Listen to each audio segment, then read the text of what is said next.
a las 15:40 del 19 de julio de 2026. Un lanzacohetes HIMARS ucraniano frenó en un campo a 13 kilómetros de la frontera rusa. Giró sus 6 tubos hacia el cielo y apuntó a un objetivo que ningún manual militar clasifica como blanco: una presa. A menos de 1 kilómetro de ese muro, en la orilla equivocada de un río, una brigada rusa entera seguía con su rutina sin tener ni idea de que estaba a punto de protagonizar el peor despertar de toda la guerra. En 48 horas, esa presa dejaría de existir como infraestructura. En una trinchera junto al Donetsk, cerca de Vovchansk, un soldado ruso llenaba una garrafa en el hilo de agua que corría a la altura del tobillo y se quejaba del frío. A 13 kilómetros de ahí, del lado ucraniano de la frontera, 12 toneladas de cohetes esperaban la orden de disparo, y el soldado que se quejaba del frío no sabía que acababan de tramitarle un ascenso a infantería de marina, efectivo en 48 horas cuando su trinchera se inundara. La tripulación ucraniana cortó el motor y esperó. El HIMARS M142 es, en esencia, una caja con 6 cohetes montadas sobre un camión y funciona con una regla de hierro. En cuanto disparas, el fogonazo delata tu posición y el radar de contrabatería ruso puede calcular de dónde vino el cohete y devolverte el favor. Traducción: desde el segundo en que aprietas el gatillo, tienes menos de 2 minutos para ir a toda velocidad por la carretera o te conviertes tú en el objetivo. Llegar, disparar y desaparecer. Ese era el plan. Esa tarde, sin embargo, el blanco no era un cuartel ni un depósito de munición, era agua, y los números de esa agua daban vértigo. Un muro de más de 500 metros de largo, 76 millones de metros cúbicos, unas 30.000 piscinas olímpicas. El agua potable de 420.000 personas, esperando con mucha paciencia que alguien cometiera un error. Y esto es lo que los rusos no habían calculado. Esa presa era la única razón por la que podían pisar la otra orilla. Mientras el muro aguantara, el río Donetsk se mantenía tan bajo que un soldado lo cruzaba caminando con las botas apenas mojadas. Así habían pasado brigadas enteras cruzando el cauce, clavándose en territorio ucraniano cerca de Vovchansk, arrastrando munición y combustible por un agua que les llegaba a la rodilla. Así que romper ese muro no era atacar una presa, era abrir de golpe la trampa sobre la que los propios rusos se habían parado sin saberlo. El arma para hacerlo se llama GMLRS, un cohete con una ojiva de casi 90 kilos que vuela a unos 70 kilómetros y gracias al GPS acierta dentro de un par de metros, un cohete que no falla, salvo por un pequeño problema. El GMLRS necesita 3 cosas para dar en el blanco: coordenadas de GPS, señal de GPS, y que Rusia no haya apagado el GPS.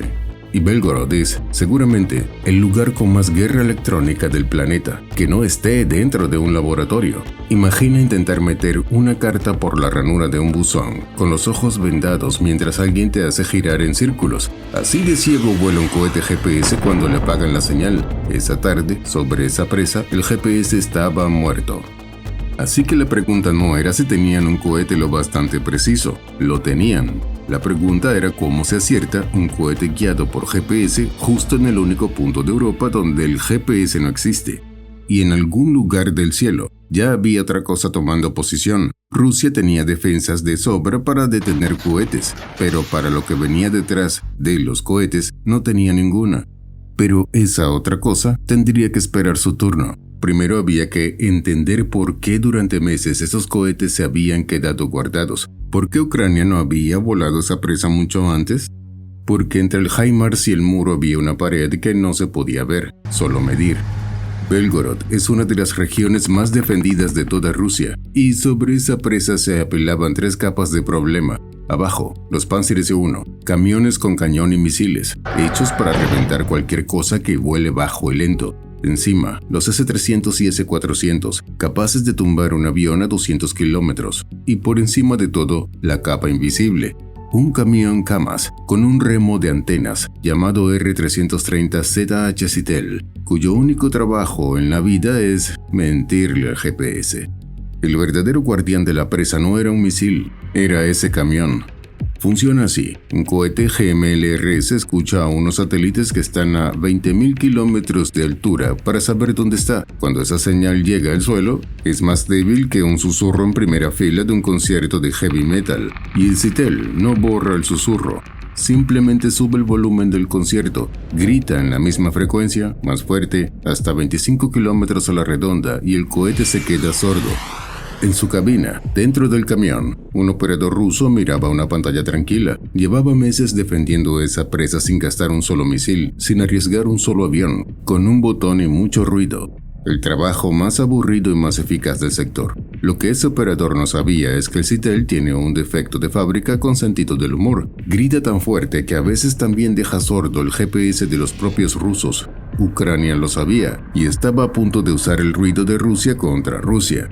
Porque un cohete cegado no cae en cualquier parte. Cuando el GMLRS pierde el GPS, salta a su brújula interna que calcula su posición solo con lo que siente. Velocidad, giros, aceleración, etc. El problema es la precisión, y ese sistema se equivoca un poco más por cada segundo que pasa. En vez de acertar un objetivo del tamaño de un plato, acierta el objetivo del tamaño de un edificio. Un desastre si apuntas a un tanque, pero si tu blanco mide 500 metros de ancho no es tan grave. El Zytel podía cegar al cohete, lo que no podía era encoger la presa. Aún así, 2 o 3 cohetes contra medio kilómetro de hormigón armado no bastaban para reventarlo. Hacía falta un segundo golpe, algo a lo que apagar el GPS le diera exactamente igual. En ese momento, a kilómetros de allí, un hombre con casco y chaleco se inclinaba sobre una fila de pantallas. En internet nadie lo llama por su nombre, todos lo conocen por su apodo, Madiar. Dirige las fuerzas de drones de Ucrania, y para esta misión eligió su arma más rara. No son simples drones por radio, que un Hammer puede noquear a mitad de vuelo, sino drones de fibra óptica, conectados a su piloto por un cable delgado del ancho de un pelo humano, que se va desenrollando detrás del dron en pleno vuelo. Nada de señal en el aire que un Zytel pueda ahogar. A las 15:40 llegó finalmente al HIMARS, la frase más corta y más definitiva de toda la operación. Autorizado a disparar. El jefe de pieza apretó, y el primer cohete salió del tubo convertido en un relámpago. Un GMLRS no despega, escupe. En menos de un segundo pasó de estar quieto a volar a más del doble de la velocidad del sonido, dejando atrás una lengua de fuego y una columna de humo que, para cualquiera que estuviera mirando desde Rusia, era básicamente una flecha de neón apuntando al lugar exacto donde estaba parado el camión. Ahí está el detalle, que convierte a esa columna de humo en el momento más peligroso de la tarde. Un radar de contrabatería ruso ve ese rastro, lo dibuja hacia atrás como quien sigue la estela de un cohete de feria, y en cuestión de segundos escupe unas coordenadas. Aquí está el que disparó. A partir de ese instante, el equipo ucraniano tiene, siendo generosos, unos 90 segundos antes de que la artillería rusa devuelva el saludo sobre ese mismo campo. Aquí es donde Rusia lleva años perdiendo la misma carrera. Un HIMARS no es un cañón, es un camión de reparto de 5 toneladas de explosivo que puede estar rodando por la carretera antes de que el humo del disparo se disipe. La cuenta es tan sencilla que humilla. El radar tarda su tiempo en detectar, calcular y transmitir. El camión tarda menos en largarse. Ese margen de segundos explica un número que a los rusos les debe quitar el sueño. Para 2026, después de 3 años de guerra y de ofrecer recompensas por cada uno, la cantidad de lanzadores HIMARS que Rusia ha destruido con fuego enemigo era de apenas 4. Segundo cohete fuera. Tercero, y el camión ya estaba en la carretera. Pero ahora seguíamos a los cohetes, y los cohetes tenían su propio problema, porque el bloqueo del GPS fue efectivo a partir del primer kilómetro de vuelo, pero ya no importaba, porque no apuntaban a nada que exigiera puntería fina. Del otro lado, en una cabina de defensa aérea, un operador ruso vio florecer los contactos en su pantalla y disparó a todo. Los Panzer y los S-400 vomitaron interceptores al cielo. Horas después, Rusia anunciaría con orgullo que había derribado media docena de misiles y drones sobre la presa. Un poco exagerado. Además, cada interceptor de esos costaba más que el cohete al que perseguía, y bastaba con que un puñado de GMLRS colara entre la red para que toda esa lluvia de dinero ruso no sirviera de nada. Un puñado coló. Cayeron sobre el aliviadero cerca del pueblo de Grabovka, justo donde debían. Hubo 2 heridos. Se levantó una montaña de polvo y hormigón pulverizado, y durante un par de segundos pareció el gran final. Pero aún no lo era. Cuando el polvo bajó, la presa seguía de pie. Medio kilómetro de hormigón no se viene abajo por 3 cohetes, igual que no se hunde un transatlántico a martillazos. El aliviadero estaba herido, agrietado, escupiendo agua por bocas nuevas, pero entero. En cualquier centro de mando, la lectura habría sido demoledora. 3 cohetes gastados, 2 heridos, la presa intacta, misión fracasada. Salvo que los cohetes nunca habían sido el arma, eran solo el dedo apretando el gatillo. El arma de verdad eran los 76 millones de metros cúbicos que llevaban 40 años esperando detrás del muro y que acababan de encontrar, por primera vez, una grieta por donde empezar a empujar. Durante las primeras horas, Rusia cantó victoria. Los informes decían lo que el mando quería oír. Impacto en el aliviadero, daños menores, presa en pie. Enviaron equipos a mirar la grieta con la calma de quien va a tapar una gotera. Nadie le había explicado la situación al agua. Detrás de ese muro había 76 millones de metros cúbicos empujando hacia afuera, cada segundo desde hace 40 años. Los 3 cohetes no habían sido el ataque, habían sido el pistoletazo de salida. Los cohetes eran el gatillo, el agua era la bala, y esa bala pesaba 76 millones de toneladas. Porque el agua hace algo que ningún cohete sabe hacer. No se cansa, no se retira y no falla 2 veces el mismo punto. Encontró la grieta que dejaron los GMLRS, se metió y cada litro que pesaba se llevaba un poco más de borde. La fisura empezó midiéndose en centímetros. Para el final del día se medía en metros. Pero el agua sola tardaría demasiado. Había que ensanchar la herida a mano y para eso hacían falta ojos que un hammer no pudiera cegar. A kilómetros de la presa, bajo tierra, un piloto de la unidad militar conocida como los pájaros de Madiar se ajustó las gafas. No veía un campo de batalla, veía lo que veía su dron, una imagen que le llegaba por un hilo de fibra óptica tan fino que era inmune a todo el ruido que Rusia pudiera gritar. Movió 2 sticks con toques de pluma y el aliviadero fue creciendo en su visor. En su unidad tiene una frase para esto: cambiar vidas de soldados rusos por drones, solo plástico y metal. Hoy cambiaban plástico y metal por la presa entera. El borde de la grieta llenó la pantalla, hormigón mojado, armaduras retorcidas, agua saliendo a presión. El piloto centró el punto donde el muro ya estaba cediendo, empujó los sticks hacia adelante y la imagen se volvió negra.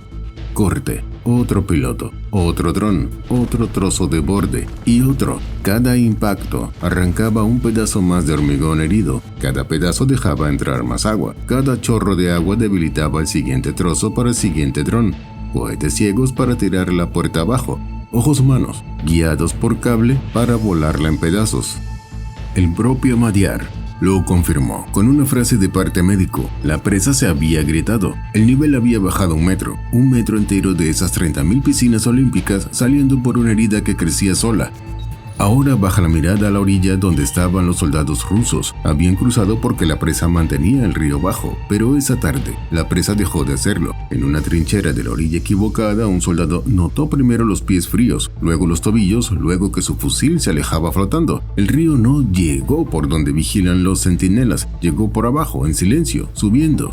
Y con el río subió también el puente de pontones que habían montado con tanto sudor para cruzar. Se soltó de sus amarres y se marchó flotando corriente abajo. El único avance que las tropas rusas lograron aquel día lo protagonizó, sin tripulación y sin permiso, su propio equipo de ingeniería.